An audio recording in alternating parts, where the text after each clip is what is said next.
మంగ్లీ చెల్లె వీడియో అయితే బాగా హల్చల్ చేస్తుంది అనమాట సోషల్ మీడియా మొత్తం. ఎందుకు అంటే మంగ్లీ ఇంట్లో రమావత్ మధు అంటే మన మైక్రో ఫైనాన్స్ దొంగ అనమాట. అయితే మొన్నటిదాకా మంగ్లీ నాకు ఆ వ్యక్తి ఎవరో తెలియదు, నాకు ఆ వ్యక్తి మీద అసలు పరిచయం లేదు అన్నట్టుగా మాట్లాడిన మంగ్లీ ఇంట్లోనే స్వయంగా రమావత్ మధు ఉన్నట్టు కనిపించింది. ఆ వీడియోలో స్వయంగా మంగ్లీ చెల్లి సిగ్గుపడుతున్నట్టు నవ్వుకుంటూ కనిపించడం జరిగిందనమాట. సో మొన్నటిదాకా తెలియని వ్యక్తి మరి ఇంటికి ఎలా వచ్చాడు, ఈమె అర్ధరాత్రి ఇంటికి వెళ్ళి వాళ్ళ ఇంట్లో తినడం కానీ ఫంక్షన్స్కి అటెండ్ అవ్వడం కానీ ఎలా చేసింది, తర్వాత మరిది అని ఎలా చెప్పుకోవడం జరిగింది.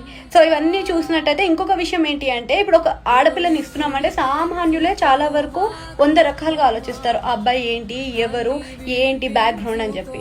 ఇప్పుడు ఒక బుల్లెట్ ప్రూఫ్ ఇల్లు కడుతున్నాడు అని అన్నప్పుడు మంగ్లీకి ఏం అర్థం కాలేదా? ఒక సాదా సీదా డ్రైవర్ స్థాయి ఉన్న 25 నుంచి 28 వేలు జీతం ఉన్న పర్సన్ ఒక బుల్లెట్ ప్రూఫ్ ఇల్లు కడుతున్నాడు అని తెలిసి కూడా ఆమె ఎంక్వైరీ చేయలేదా? బ్యాక్గ్రౌండ్ తెలియదా? మరి ఎందుకు ఇలా జరిగింది? అసలు ఎక్కడ లోపం ఉంది? అసలు ఎవరిది తప్పు ఉంది? మీరే ఒకసారి ఆలోచించండి.